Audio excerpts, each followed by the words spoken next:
Ah,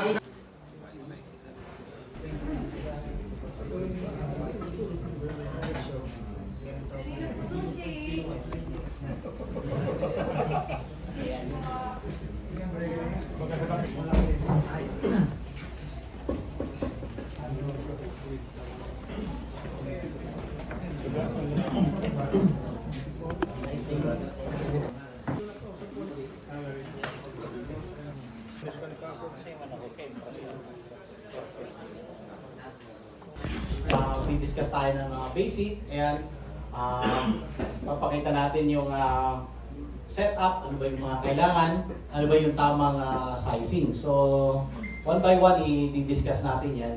At sa bandang huli, yung mga solar installer na gustong talagang gawing business ito, ay partly mag-share tayo ng mga diskarte kung paano natin mapanatili ang ating client. At pinakamahalaga doon ay paano tayo makakakuha ng client. Okay, paano natin ma-convince. So, wala. Kaya yung level ng discussion natin, tulungan natin na matuto yung mga baguhan. At tulungan natin na matuto sila na dahan-dahan. Okay? So, wag lang maiinip yung mga datihan na, yung magagaling. Kagaya ni Sir, yan, mga pang 30 kilowatt system, pang megawatt na nga pati yan. So, yan, basic types ng solar power setup. Ipapaliwanag natin yan, magbibigay tayo ng example niyan. At kasi pagka yung, halimbawa, tayo ay kumukuha ng kliyente, syempre ang client, hindi namin minsan yung questions nila, like yung questions, mahirap intindihin parang out of line. Kaya maganda, para makuha mo sila, ay ipapaliwanag mo kung ano yung kanilang magiging tamang setup. Okay? So, dyan, i-discuss natin yung off-grid, on-grid, hybrid off-grid, hybrid on and off-grid. At may mga diagrams din tayong ipapakita dyan para doon sa mga installer na. Okay? So, meron din tayong rules ng solar panel connection kasi alam ko, meron ng mga matagal na naka-set up dito. Kaya siguro dyan ay maaaring tanongin nyo kung pwede pa bang pagsamahin yung luma na magkakaiba ang wattage, magkakaiba yung specs pagdating sa POC, PMP, IFP, ISC. So, ipapaliwanag ko naman yung mga terminologies na yun na dapat yung tatandaan. Okay? So, sa solar panel sizing, basically meron tayong ipapakita dyan, kasi ang talagang pinakabasihan natin or primary consideration ay yung load requirement. Kasi sinasabi nila dapat yung size daw muna ng panel, paano kung malaki yung paglalagyan. So, kung pwede siyang mag-expand. So, yung size nung yung roof area, nagiging secondary consideration na yun. Okay? Sa circuit breaker sizing, ayan, i-discuss din natin yan. At syempre, yung complete setup ng hybrid. At meron tayong emphasis dito, yung doon sa paggamit ng ATS at na-mention yan ni Engineer Nas kanina, doon sa kabila. Okay? So, papakita din natin yan through diagram. So, syempre yung last, yung solar business natin. Okay? So, yan ang magiging complete na flow ng ating discussion. So, kung matapos itong discussion, solar power setup, meron tayong off-grid system. As mentioned, meron on-grid. So, dito sa off-grid, alam natin yan, talagang hindi connected yan sa service provider or utility provider. Kagaya ng dito, Aleco, di ba? So, ano pa yung iba? Yung Camarines Sur, Electric Cooperative, Camarines Norte, Electric Cooperative. Sa Manila, Meralco. Hindi talaga siya connected. So, saan ba bagay ang mga off-grid system? So, kung walang idea ang client mo, ay baka kailangan mo pa siyang paliwanagan kung ano ang mga ito, anong mga sistema yung applicable.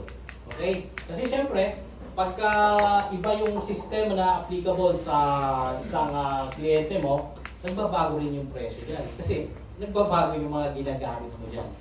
Diba? So, in your mind, meron ka ng estimate yan kung ano yung pwede na nilang gamitin na system. At meron din tayo yung hybrid off-grid. Okay? In relation dito sa hybrid off-grid na yan, at saka off-grid system, dito sa off-grid system, meron siyang MPPT or solar charge controller na ipapakita natin mamaya. At ito, pinagsamang on and off grid na pwede sa net metering. Ano lang ba ang pinagkaiba nito kung tatanong ninyo? Anong pinagkaiba niya? Hybrid off-grid and hybrid on and off grid. No. Parehas na may battery, walang problema, di ba? Parehas na may battery. Parehas na nasa loob din yung solar charge controller, nasa loob ng inverter. Parehas din yan na nakakonect din, pwede rin i-connect sa utility. No? Kaya lang, pagdating dito sa hybrid off-grid, hindi ka pwede mag-net metering yan. Lahat dito papasok, no? Papasok sa hybrid off-grid. Kaya nga yung one solar or ibang toroidal type na inverter ay merong AC in. Ayun, ang purpose lang nun ay para sa charging, di ba? Para sa charging. Dito naman sa hybrid on and off grid, yung AC in mo dyan, pwede yan ang maging out mo eh. Di ba? Pagka naka-grid tied system ka, hybrid ang ginagamit mo, pero since hybrid yan, at naka-normal sa hybrid on grid at walang brownout, di ba? Pag walang brownout, yung production ng hybrid inverter mo, on-grid ang ginagamit mo dyan. Unlike dito, puro in lang ito, papasok. Okay, at hindi pwede pang net metering. So, sana yung nag-approach sa atin kanina na beginner ay maliwanag, At bibigyan ko kayo ng halimbawa. Okay, so sa basic setup. Ito. May basic tayong diagram dyan. Kung titignan nyo, napakasimple lang, Napakasimple.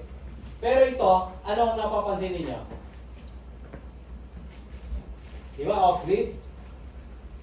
Walang galing sa Aleco.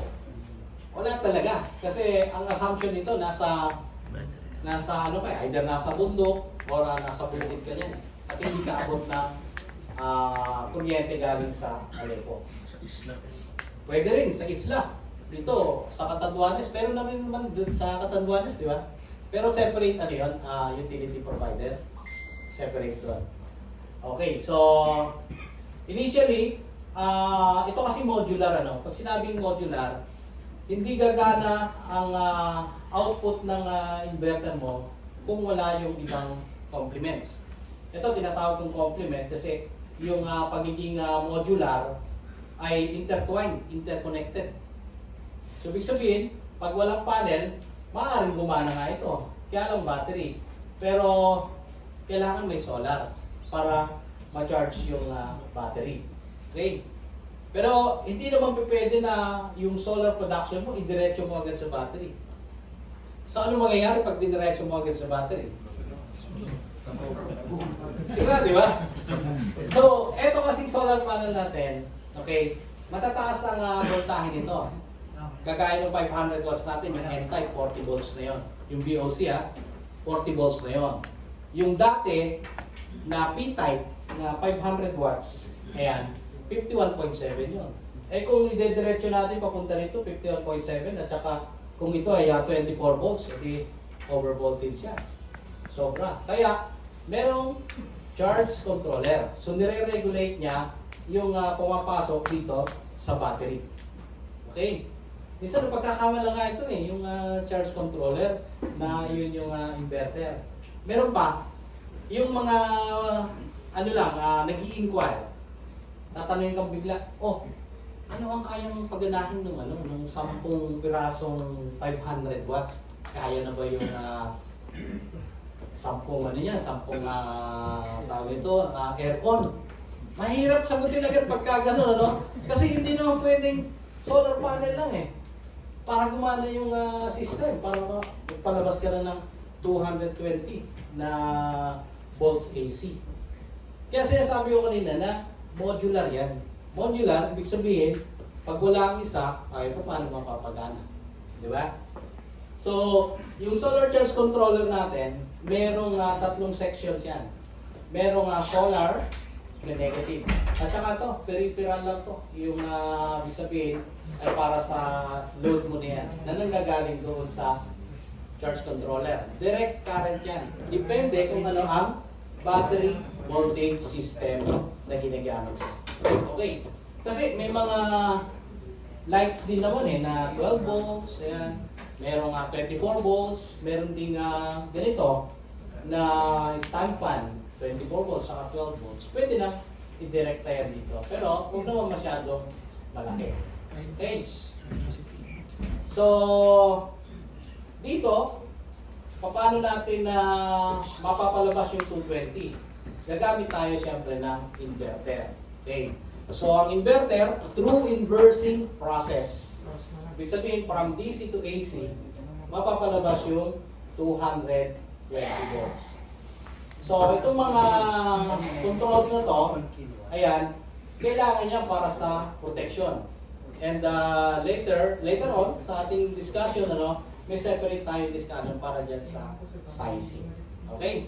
Kasi, pagpunta natin, halimbawa, kay Sir Vic, dun sa solar store, bili tayo ng bili kung ano-ano. Yung pala, mapapagastos tayo kasi hindi natin alam kung anong size tong kung ilang amperahe yung breaker na gagamitin natin. Eh pagka pinabalik pa, pagka halimbawa, malaki yung nabili mo na, ina-allow na pinapalitan? Hindi. O, di gastos yun. Gastos na yun, di ba? So, kaya mula pa lang dapat sa simula, alam na natin kung ano yung size at mga tamang rate ng mga controls na bibili natin. Okay. Dito, kagaya nito, battery breaker. Pero ito, maganda yung ganitong uri. Ito yung DC MCCB. Kasi, bidirectional yan. Ibig sabihin, kahit ito ang maging input mo, or dito maging input mo, wala kang problema. Unlike nung mga DC MCB, na one way lang kasi yun. One way lang. Kaya ito yung mga ganda na ginagamit para sa battery. Meron pang ibang mga setup. Di ba meron ng breaker dyan, circuit breaker. Nilalagyan pa nila ng battery switch dito, yung kulay-pula na dito. Fuse type. Nilalagyan pa nila. So, magastos din pagka gano'n. Unless pumayag yung client nyo. Pero kung dito lang, at tatama yung calculation ng yung sizing pagdating sa amperahe, okay na. Kasi pagka dumarami yung mga materialis mo, medyo tumatawad yung kliyente, di nababawasan ang kita mo, di ba? Kung installer tayo. Pero kung pansarili yan, DIY, minsan nakaka-addict din mag-build. Nung, ayaw ko kung nasusubaybayan niya ako, mayroong nag-mention na mula pa lang daw simula napanood na yung mga videos ko, doon pa lang sa mga batteries na maliliit, matagal na yun, mga 3 years ago. So, nakikita niya, yung mga time na yon talagang gumagastos ako ng, siyempre, sarili kong pulsa para makagawa ako ng mga ganong battery setup. Okay. At dito sa power inverter, ayan, siyempre tayo sa Pilipinas 220 volts. So, yan ang palalabasin natin para ma-power up natin itong mga regular na appliances natin. Okay, so yan ang solar off-grid setup.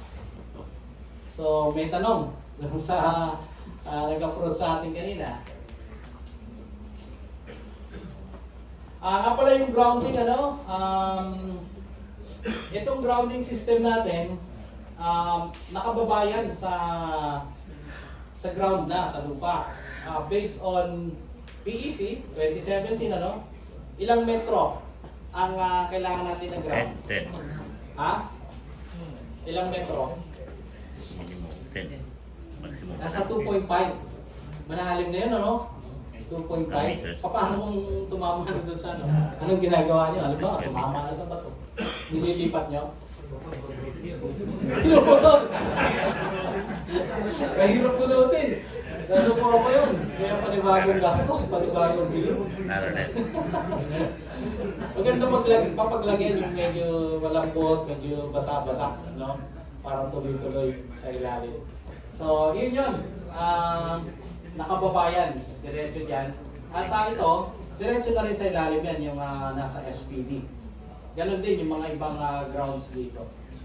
At ipapakita ko mamaya yung connection ng grounds natin sa solar panel based dun sa diagram na ipapakita ko. Okay. So may question tayo sa off-grid. Sa off-grid.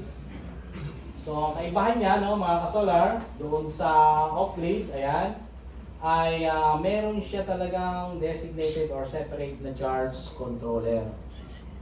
At wala tayong galing sa utility. Pero yung ating off-grid ngayon, di ba yung one solar na 3 kilowatts, kung purely off-grid lang na toroitan, merong AC in na yun. AC in. Okay? Pero ang purpose nun, para lang sa charging. Sino nakasubok sa inyo na nakatulog yung BMS? Anong ginawa mo, sir? Pinagdikit mo pa yung negative ng BMS? Tinatlo lang, sinak mo na lang. Okay. Isa sa mga purposes talaga yun. Yung pasukan mo ng AC input. Gising yung BMS mo. Kasi may mga lugar na gano'n eh.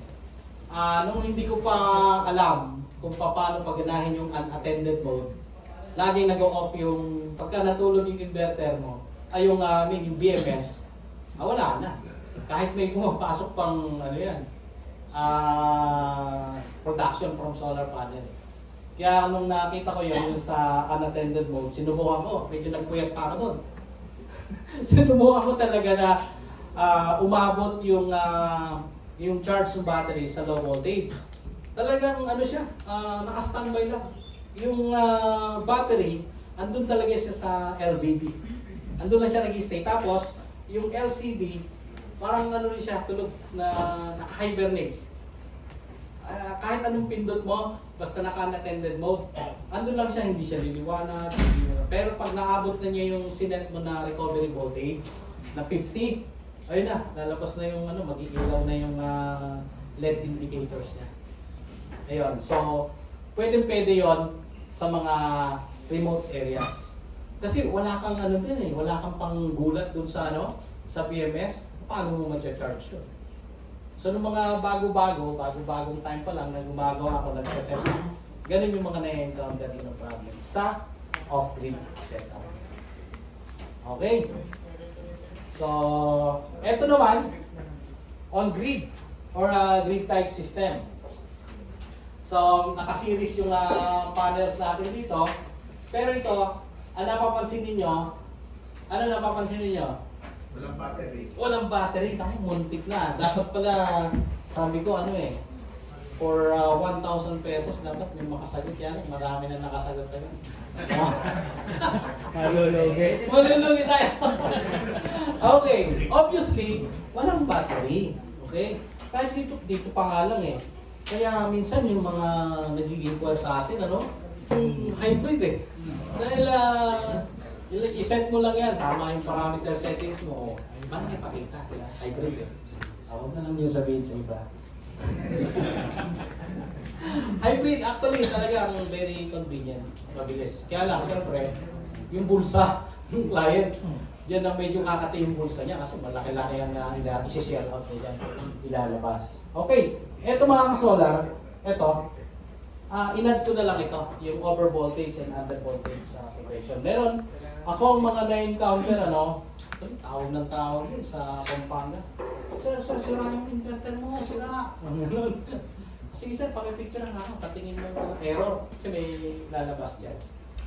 Yung pala low voltage lang. Eh naman sabi ko, wala tayong magagawa yan, low voltage. Kasi pwede naman i-set ito within the range. Kaya lang, outside the range na yung voltage. Kaya paano gagawin ko ito? Sabi ko, sir, hintayin nyo na lang ako. Baka may nagwe-welding sa kabila. Mamaya, tataas na yan. So, ganun nga nangyari. So, mula noon, alam na niya ang ginagawa niya. Naglo-low voltage. Pero yung low voltage, common problem, hindi lang dito sa on-grid, no? Pati sa hybrid, common problem yan. Kasi nga, sa hybrid, kinokopya lang niya kung ano yung input yung gagaling sa distribution utility. Kung ano yung input niyan, yun din ang lalabas doon sa load side. Load side is output, di ba? Parehas lang.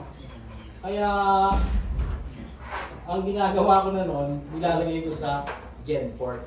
Kasi pag nilagay ko sa grid side, kinokopya niya, o di nangyayari, hindi rin yung mapapandal yung appliances.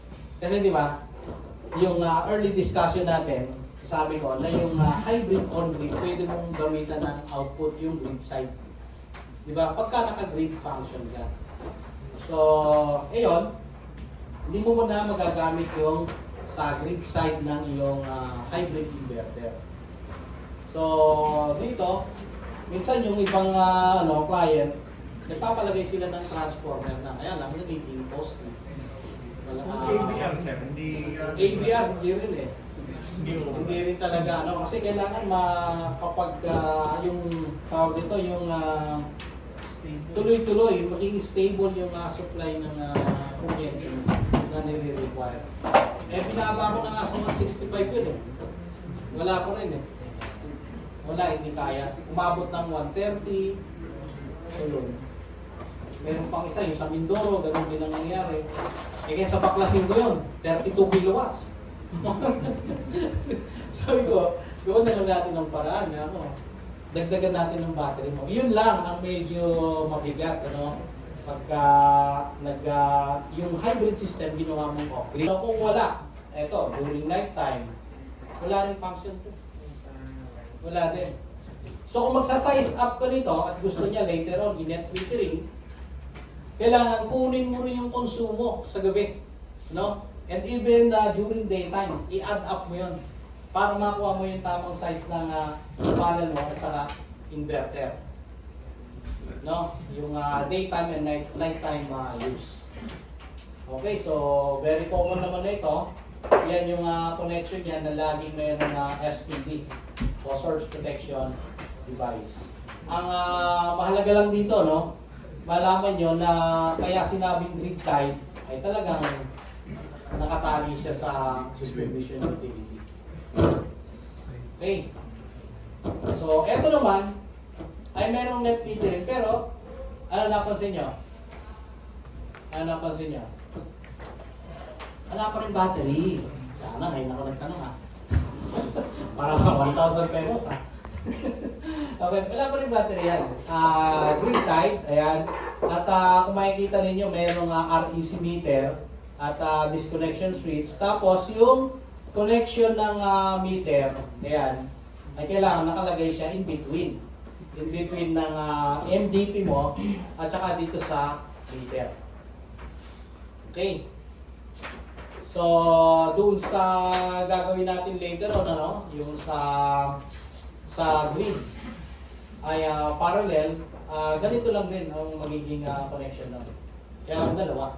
Tapos yung output, eto sa AC, ayan, yun yung i-connect natin para common yung power na lalabas ng dalawang inverter. Okay. So, single line diagram. Ito naman, hybrid off-grid. So, kung mapapansin niyo, meron na AC input. Ayan. Ito yung sinasabi ko kanina, meron ng AC input na panggulat doon sa BMS. Kung matutulog ito. O kaya, masyadong, kasi saka lang naman natutulog yan pagka talagang yung, di ba may sinet ka na LVD. Meron din sariling cut-off voltage sa yung BMS. So, pag na-reach niya yun, wala. Dapat papasukan mo ng AC input. So, dun sa off-grid, anong napansin niyo?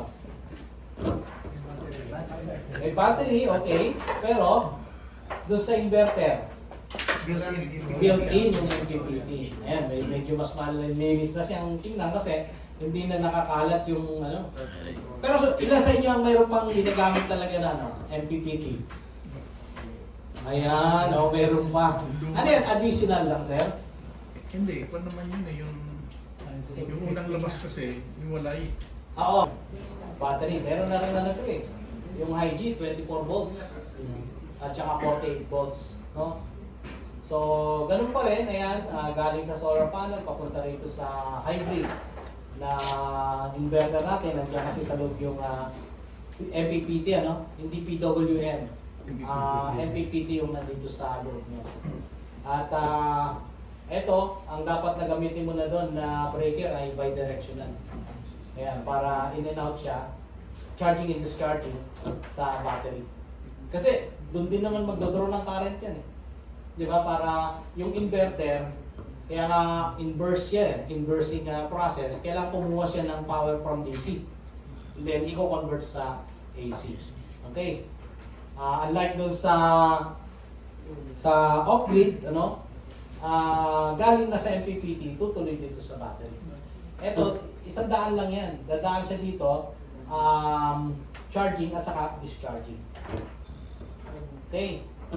And yung AC out, ito na yung talaga magpapaanda. Kahit mababa lang yung battery niya, yung BYD lang yung battery ko.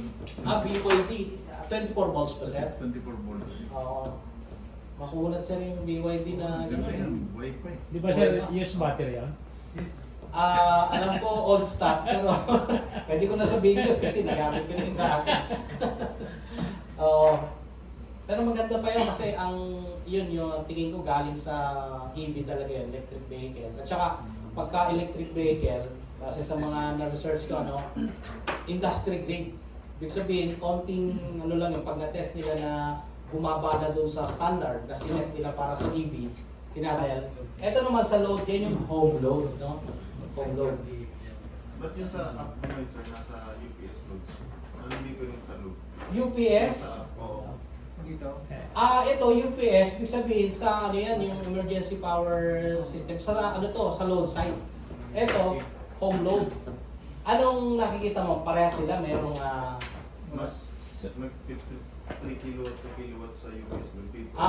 sa connection mo na yan. Doon sa labas, ibig sabihin may karga ka sa load side, may karga ka rin sa grid side.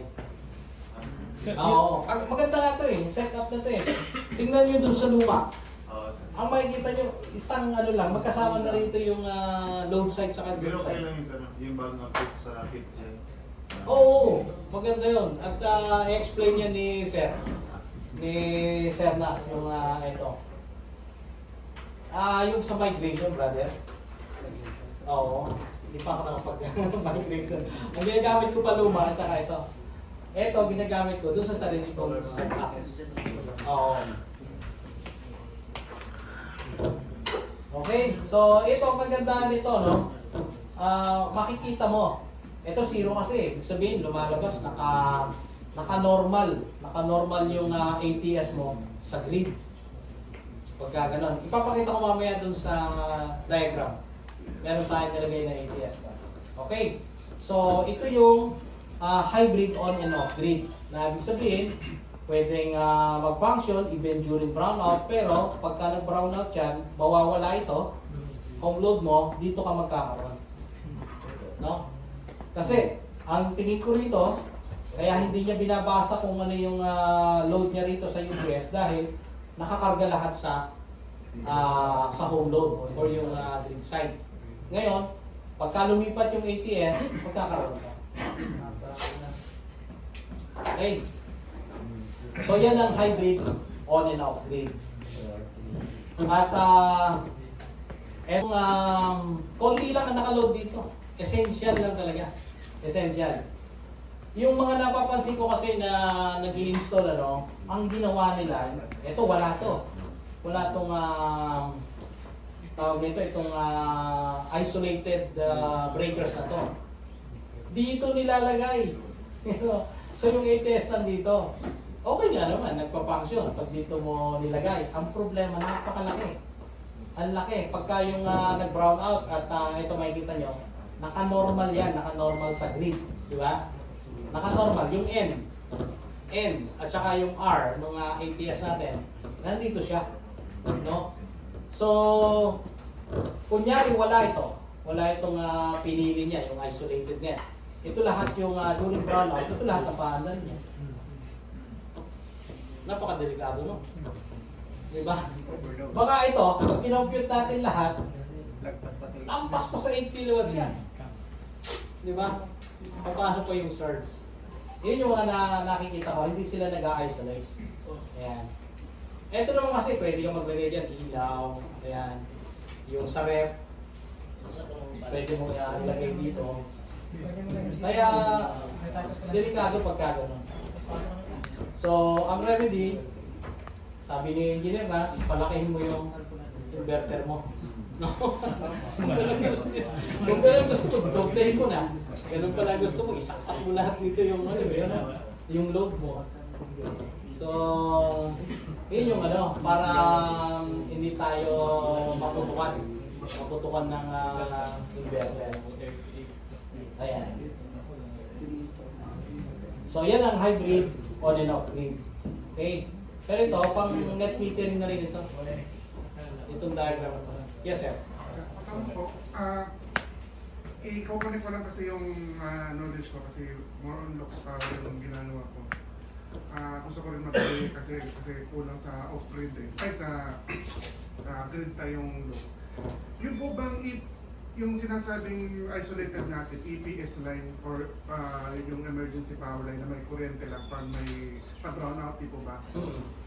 Yung po bang grid line tsaka yung EPS line, pag may under normal circumstances, parehas may power?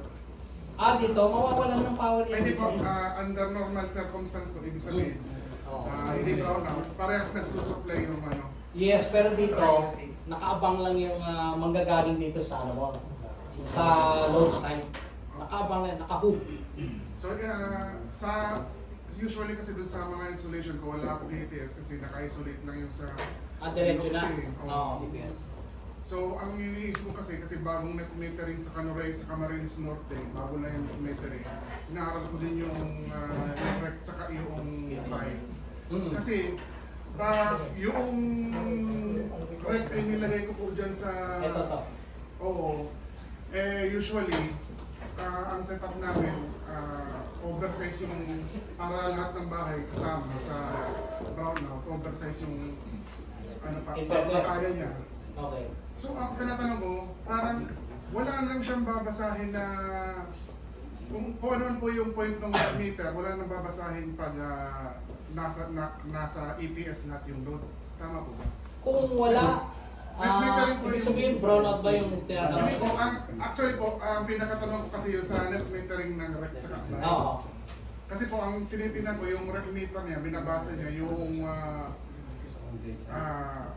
production mo ng inverter. Since yung setup na usually ginagawa namin, naka-EPS lahat yung load. Oo. So, ang babasahin lang nung rec meter, Connected sa grid. opo, yung grid.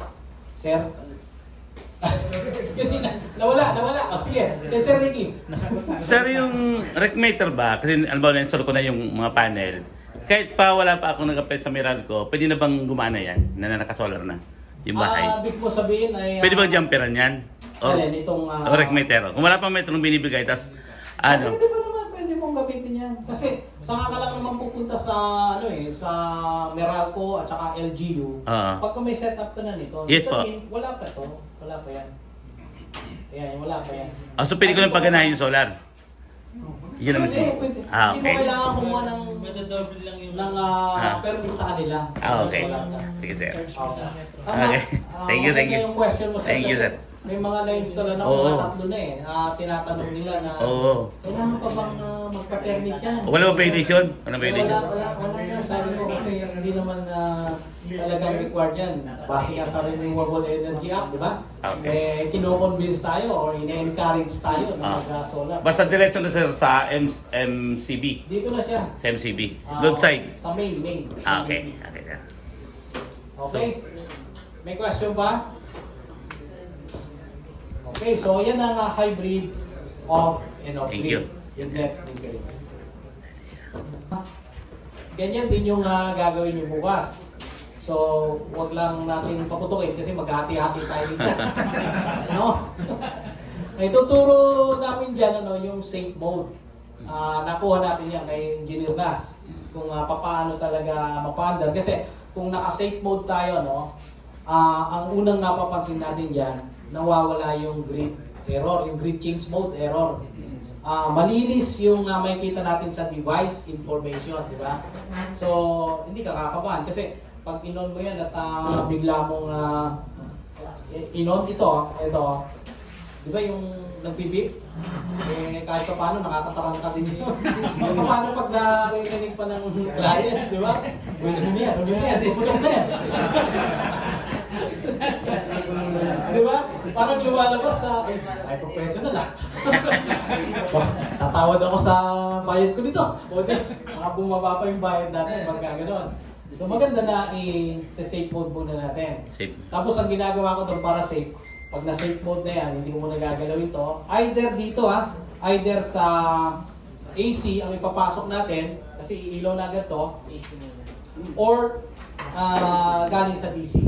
Basta hindi naka-on. Ito. Basta hindi naka-on. So, yan, pwede ka nang mag-set yan. So, ginagawa ko doon, pinapatay ko na yung beep sound. Tumunog pa agad Delikado sa client. Bawas bayad yun. Hindi sana na meron ka ng 70,000 na labor, baka maging 50 na lang.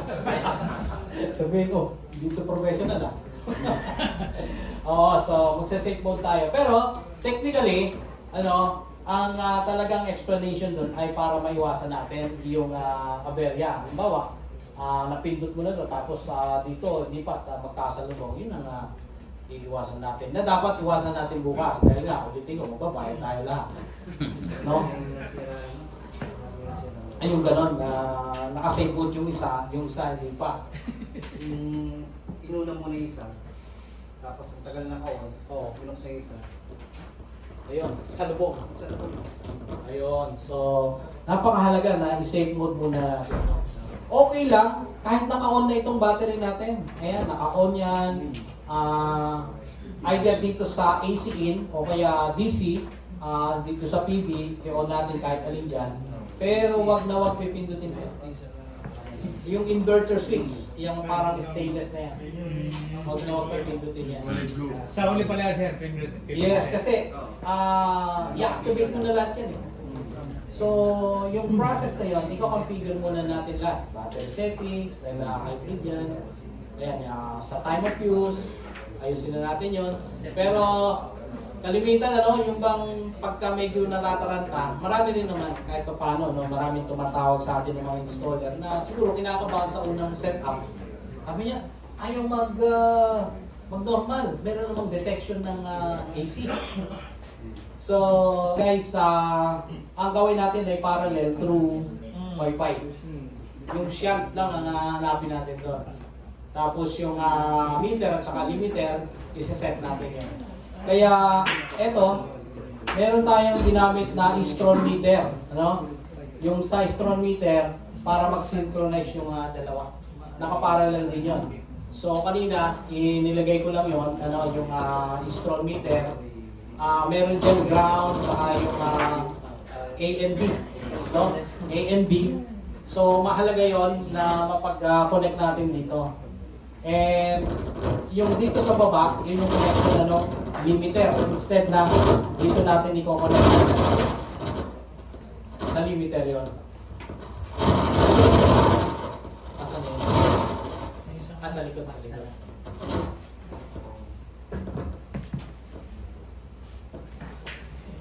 Okay, so hybrid yan hybrid at saka ito on-grid pero parallel. So, yan ang gagawin natin. Ang kaibahan lang nito kasi 6 kilowatts ito.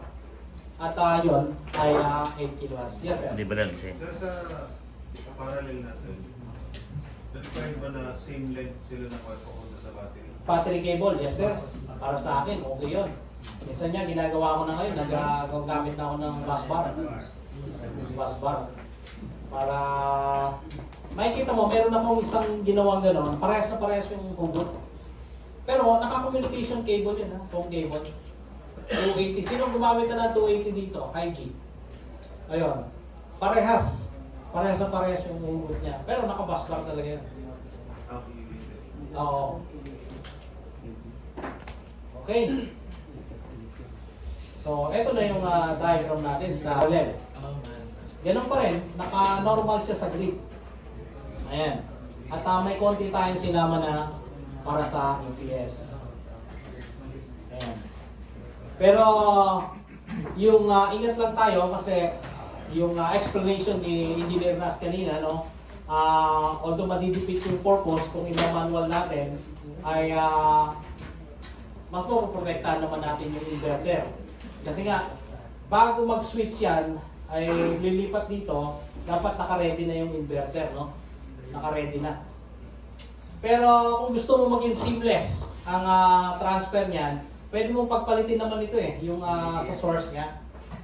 Sa N at saka R. Magpapalitin mo rito. Parang ano rin to eh, yung N at R, di ba? Parang asawa. May reserva ka at saka normal. Di ba madaling tandaan? Di ba? Nagpapalitin mo eh. May asawa ka na, meron ka pang reserva.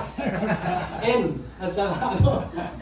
Anyway, pag pinagpalit mo yan, halimbawa mag-brown out. Okay, kasi ang normal niya dito, kung itong point na ito galing sa load side, nilipat mo rito, pag nag-brown out, di ba, mawalan ng connection galing dito. Tuloy-tuloy kang hindi mo mahalata na nag-brown out pag gano'n. So, yung nandito sa part na ito, tuloy-tuloy na mayroong supply ng load yan. Walang lipat yun. Hindi mo pansin yung... Wala, hindi mo papansin. Ang may isang client na sabi niya, ayoko yung gano'n. Kasi baka mamaya wala na palang dun sa taas ko. Tapos hindi ko alam na brownout na. Kaya ginawa ko, nilagyan ko ng alarm. Nilagyan ko ng relay. No? Para pagka namatay yung supply ng relay, kukunti siya sa magko-close na. O di meron pa rin gagaling sa nakakonect dito sa sa load. Iingay. So alam niya, brownout na yun. Pwede rin, i-customize ninyo doon sa mga client niyo kung anong gusto nilang mangyari. Sa akin, sir, nilagyan ko ng emergency light. Hindi naman wangwang. Hindi naman. Parang sabi ko, Ganun. pero may indication na burn out. Oo, sir. LED light lang yan. Oo. LED light. Kaya yung mismo siya na emergency. Emergency talaga. Lagyan ko eh. Okay. Di ba, sir? Brother. Para pag umilaw ka ako yan, ibig sabihin, burn out. Pero may kuryente lang. Yan ang palatanda. Ka-idea ako sir Okay Mukhang yun na lang. Gagawin ko dun sa isa. Ay, ilaw ko yung kainan sir. Sabi ko. Oo. Pwede nga yun, no? Kaya lang gusto nyo may tunog eh. Lagyan ko kayo ng wangwang yun. Oo, gusto talaga nila na... Wala sa ECA. Mag-get naman ang Ayun so ito yung minimum materials na pwede kong ipakita na ginagamit dito. Okay, so explain ko lang yung mga parts niyan, at mamaya darating tayo doon sa technical. Okay, so PV modules, ang PV modules, ayan, yan yung solar panel natin. So ang terminology talaga na ginagamit natin dyan, kaya nga merong string 1 and 2 eh. Pagka ang panel mo ay naging tatlo o higit pa o dalawa, isang string na ang tawag doon. Regardless kung ang connection mo ay parallel or series. Isang string na yon. Pero ano pa ang mas maliit sa module, PV module? Ano tawag doon? Array, same sa string. Pero yung mas maliit sa PV module, ano tawag? Solar cell, correct. Okay. So from cells, PV modules to array or string. So yung inverter, ayan, part yan yan yung pinakapuso eh. Pinakapuso ng system mo. Nandiyan na yung sinasabi ko kanina na inversing process. Okay. Sobrang basic nung dinidiscuss natin, pero para sa benefit nung newbie, ay para sa inyo to. And mamaya, siyempre, kung advanced na yung sa inyo, ayan, bibigyan tayo ng magandang lecture ni Engineer Nas. Okay? So, yung battery, ayan, papakita ko mamaya yung mga samples ng battery. Kaya lang, hindi ako, ang pinakauna ko palang gamit, gumamit na rin ako ng lead acid, yung BRLA, parang 2018 pa. 2018, kasi napaka-iksi ng buhay, 2 taon lang, wala na. So, dito sa lithium, kagaya ng mga binuo ko noon, mga 32,650, 32,700, buhay pa naman. Okay pa naman yung mga yon. So, part yan ng, ng modular system natin na solar power setup. At syempre, hindi tayo makakabuo pagka wala itong mga safety devices, controls, at saka yung conduits. Na kalimitan, ginagamit natin dyan sa conduit, yung HDPE. Dito, may stock ba si Vic na HDPE? Anong kulay? Puti talaga. Medyo malambot lang, no? Okay. Huwag na natin magatin yung supply. Mukha isumbong tayo doon. Okay. So, ganito yung sinasabi ko na string. String na to, kaya lang depende sa connection mo. Kung halimbawa, per string mo ay naka-6 ka lang or 8, depende kasi kung 8 kilowatt system ka, pag 550 watts, hindi ko na sinasagad yun. Nagda 9.9 lang ako. So, yung 9 pieces na 550, isang pieces na 550 rin, 9 pieces, another string na yun. Kasi, mamaya, papakita ko sa inyo kung bakit. Dahil minsan, yung correlation ng ISC ng inverter, nakita natin dyan sa label niya, at saka yung doon sa datasheet ng ating panel. Siyempre, mayroong inspection, DOC, DMP, IMP, ISC. So, imamatch natin yon para hindi tayo magka-problema doon sa datasheet ng inverter. Okay? So, ang tawag dito ay, pag isang piraso lang, module, di ba? Module. Ayan, array na yan. Or string. Array, string. So, sa inverter, ito, meron tayong hybrid on and off grid. So, syempre, DEA yan. DEA, Deluxe Power. DEA. Ito, high frequency to Syempre, alam naman natin na high frequency talaga ang DEA dahil walang transformer yan sa loob. Puro semiconductor, electronics. So, ito naman, ito na yung merong mabigat ito na transformer na nandyan sa loob. Okay, low frequency. Low frequency ang tawag yan. So, ito, meron din tayo yung kanina, pinakita natin, hybrid off-grid. Ito, purely off-grid to na inverter. So, sa Solis, ayan, on-grid naman, itong ganito. At itong dalawang to, parehas na mayroong battery. Or ito, pwede rin mag-function ito kahit walang battery. Halimbawa, yung client mo ay gusto niya, setup lang muna at kulang pa ampere, inire-ready na yan para sa in the future, maglalagay na lang ng battery. Pero ang function niya, although hybrid, hybrid ang kanyang system, pero ang function niya, on-grid. On-grid. Okay.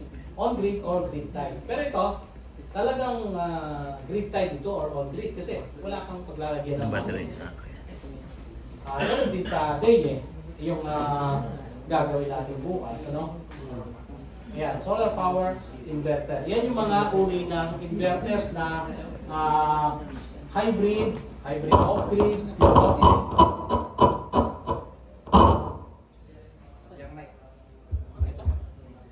Ayan, pero naka-off na. Okay. So, ito yung pinakita ko kanina. Ayan, yung mga batteries, ito yung mga ginagamit natin at bukas magagamit natin yan. Pero sa pagko-connect ng battery, dapat basahin din natin yung label nito kasi may sariling LVD at saka HVD yung nito yung BMS niya. Para yun ang mai-set natin dun sa inverter, naka-rolyo. Ayan. Tapos solar homes, ayan, di ko alam kung may available pa yan. Pero ang kalimitan na ginagamit natin na ngayon, ito. At saka yung high G na 24 volts. Meron din. Pero, ang 280 yun eh, 280 ampere hours. Malaki compared dun sa, kung maalala niyo yung power wall na kulay yellow. 250 yun eh, BYD. At ayan, yan.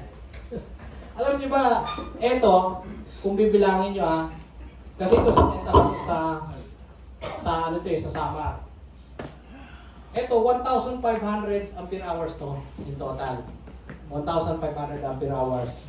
Ito yung kinikwento ko kanina doon habang ginagawa ko yan, na tinanggal ko, pinalitan ko lahat ng BMS yan. Kasi, siyempre, may sariling BMS to, at saka active balancer. Pero, 24 volts. Paano natin mapapagana ito? 48 volts yan. Dalawa na yan. 32 kilowatts, dahil nga nakaparallel yung 16. Oo. So, pinalitan ko yan ng BMS, tapos naka-bus bar din yan. At yung active balancer dyan, pang 48 volt system. 16S, 16 series. Pero ang connection nun, 17 lahat eh. Kasi yung 0, yun yung negative. And then 1 to 17, yun na yung lahat na positive. Di ba? So, 1,500. Ngayon, pagka tinanggal mo ito, kung ito lang, magiging 5 pirasong 250. 5 pirasong 2, yes. Kasi nag-series ka, ayan. 250 pa rin yan 250 ampere hours. Ito, isang 250, isang 250, isang 250, 5 250.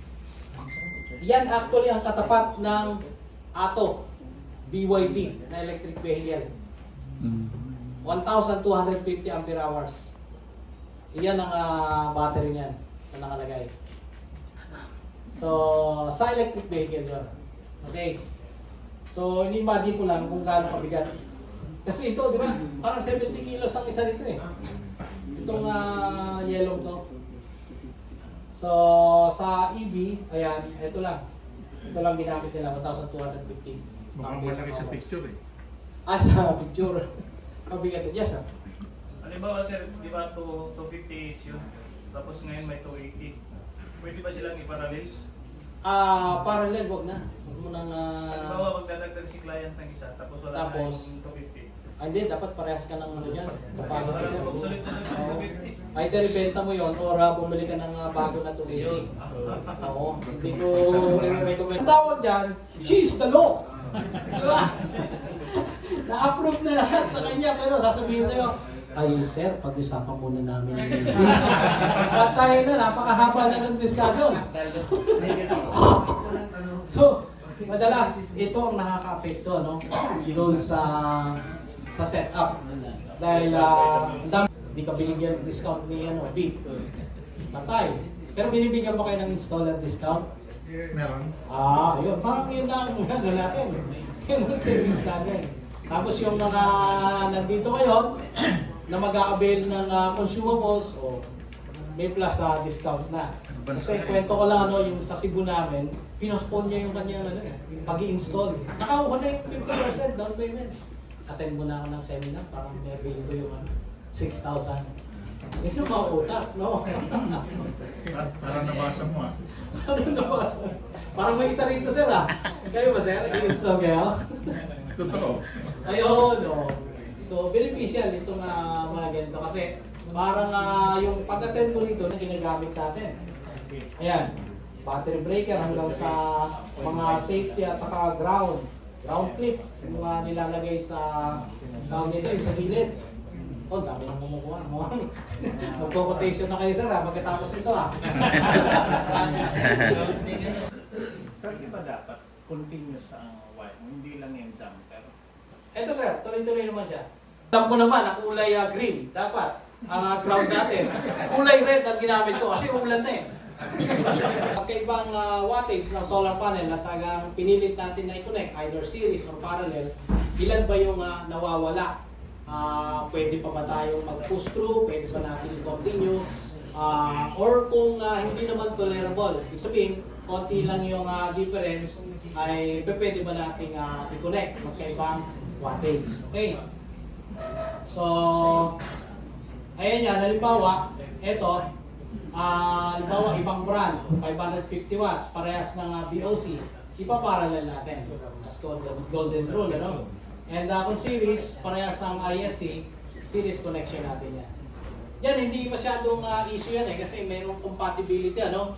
Pagdating dun sa, eto, paano kung magkaiba yung voltage, magkaiba rin yung current. So, yun yung sinasabi ko kanina na aalamin natin kung pwede pa ba natin i-connect or hindi na. Kasi, maaaring meron kang ibang panel pa. Tanong kay Mrs. Natatanong ako Miss. Kasi bibili na naman ng panibago, no? Tama na. She's the law. Tama. So, yan. What if the voltage and current are different? Okay. So, halimbawa, yung 3 na, no? Magkakaiba yung kanilang specs. Kaya kung mapapansin niyo, eto, si 3 na, 500 plus 51.79. So, yung 550 niya, 49.8. Ganon din kay Solar Homes, yung 150 niya, tsaka 340. Magkakaiba. So, paano nga gagawin natin yan? Meron tinatawag na 25% mismatch rule. Okay. So, mapapanood natin, mababasa natin yan kay pbeducation.com. Okay. So, eto. Sabi niya, the voltage and current difference of the two solar panel modules should be less or equal to 25%. Ano?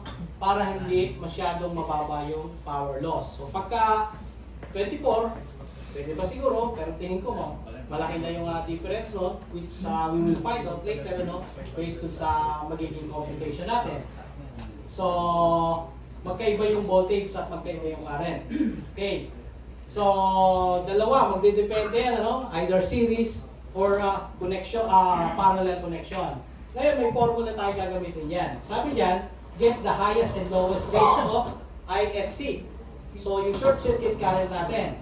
At yung pinakamababa, yan ang ating numerator. Okay? At yung highest, yan ang ating denominator. So, para makuha natin yung threshold, ililess lang natin yun sa 1. Okay? So, ganun din, sa parallel connection, pinag-uusapan natin pag parallel connection, voltage. Voltage is VOC, ano? Open circuit voltage. Ganun din naman, kukunin natin yung lowest VOC, di-divide natin sa highest ISC, VOC, no? And then less 1 to get the threshold. Assuming series connection muna tayo, ano? Dito tayo kay 3 na, 500 watts. Magkaiba kay 550 watts na 3 na. Kung makikita nyo, magkaiba ang VOC, magkaiba rin ang ISC. So sa series connection, titignan natin ngayon kung pasok ba siya sa 25% rule.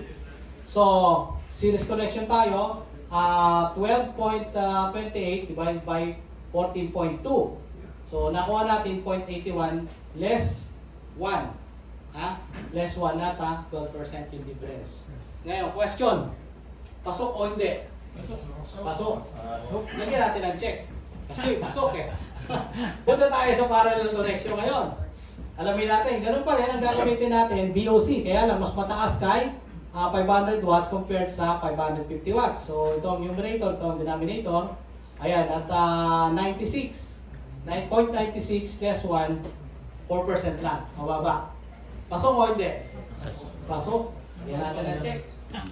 Okay, dito tayo sa Solar Homes, 150 watts. Na dapat sana, ito, di ba? Pag pinag-plus mo yan, nasa, ilan yan? 490 watts. Samantalang dito, 1,050, ano?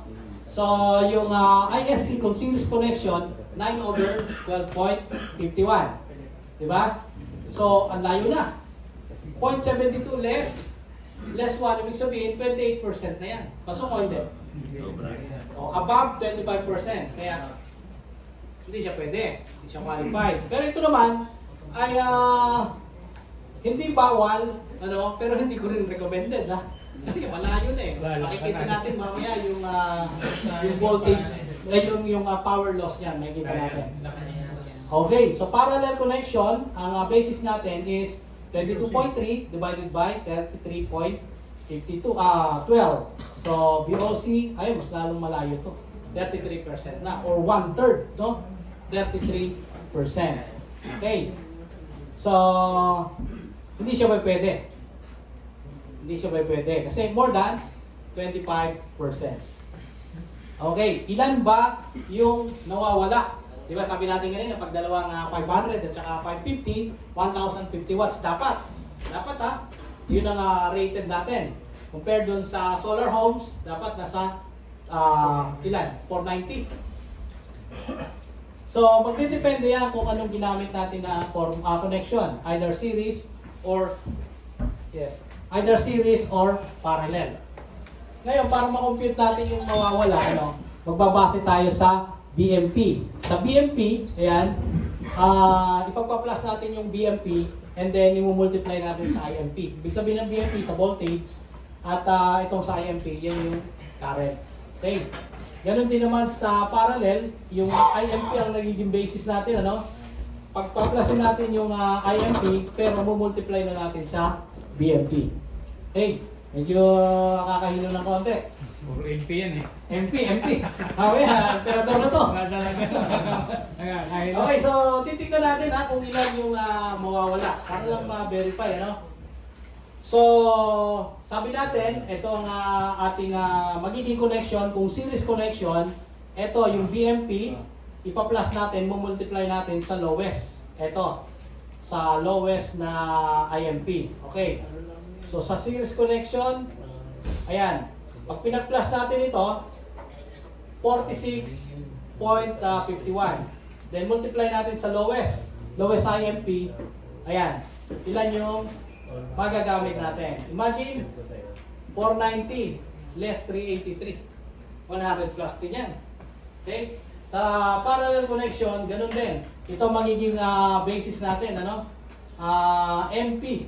IMP, ipagpa-plus natin yan. At lalabas 20.6. Multiply natin sa 80. Kasi itong pinakababa compared dito sa BMP ng 340. Ayan, so 368. So, all in all, ito yung voltage, yung power loss na additional as safety factor. Pero nilalagyan pa natin ng continuous duty. Ganun din na 25%. Okay. Kaya kung makikita ninyo, yung 500 watts, base doon sa short circuit current yan, ay halos sa 20 amperes na DC-MCB ang makukuha natin dyan. Ilan ginagamit nyo? Pagka halimbawa, 5 kilowatts, isang string, 6 na 500 watts panels, anong amperahe? 20 lang. 20. 20 ampere. Okay, so titingnan natin kung pasado tayo. Pag 16, umiinit eh. Umiinit ka, no? Umiinit yan. Tsaka, nasubukan nyo, nagtitrip bumababa. Lalo pag parallel siguro yun. Kasi init lalo. No? Series lang. Series ang mas maganda. Matipid pa sa wire kaya gamitin. May naglagay 40. 40. Sunod siguro. Okay. Galit na galit eh. So, ito yung mga pagbabasehan natin. Pag 500 watts, dito tayo magbabase. Ayan, yung ISC, short circuit current. At dito, mataas to 14.02. Okay. Tapos yung password card. Ayan, so kung terms to remember na mention ko naman na kanina yan. At mag-sample computation lang tayo. Balik tayo dun sa principle na pag series connection, yung ISC, nag-i-stay, mag-series connection, and then yung VOC, nag-a-add up. On the contrary, sa parallel connection, yung VOC niya, yung voltage, remain the same, and yung amperahe, ISC, ang nag-a-add up. Okay. Kaya kung kukumputin natin based on formula, based on PEC, itong 125% at continuous duty, ayan, assuming na dalawa yung panels natin, 12.28, lalabas na 20 amperes.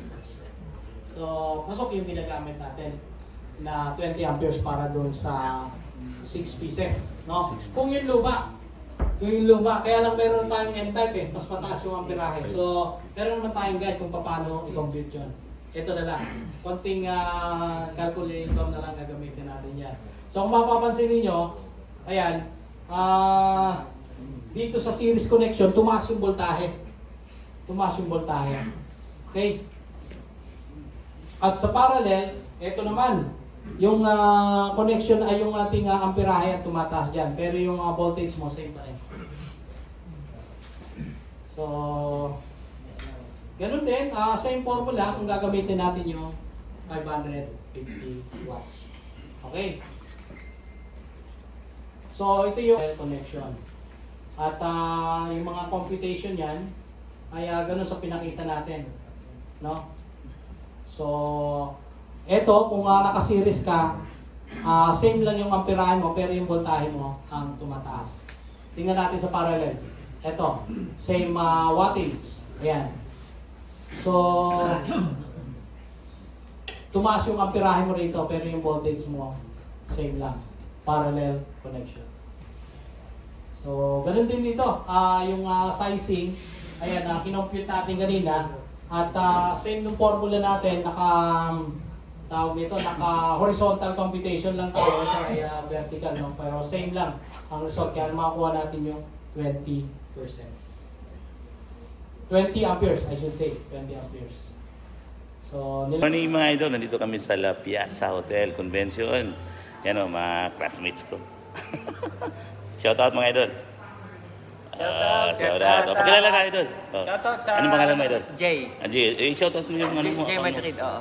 Ikaw idol. Hello po, shoutout sa mga sa mga taga Bicol dito sa amin sa Naga. Okay. Saka dito sa Legazpi, shoutout po sa inyo lahat, shoutout. Ikaw idol. Shoutout sa mga taga Masbate. Masbate ka. Masbate. Grabe. Masbate, Sorsogon, Kamsur. Tingnan niyo mga idol, small words. Lahat kami dayo pala dito. Pero taga rito kami talaga. Masaya lang, Alright, masaya. masaya lang. Okay. Yun na. Shoutout idol. Grabe naman, galing pa sa Bagbag, Quezon City to. Sayang. Ito pala, ito lang pala. Hindi lang ka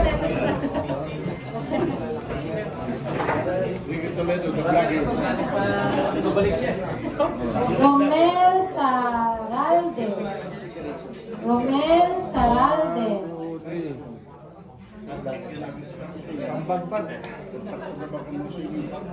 Yun, ah. Hello, Anong pangalan mo nga, sir? BJ Ken Pitogo, Cagayan de Oro. Okay, Yo, solar partner. Solar. Thank you, sir.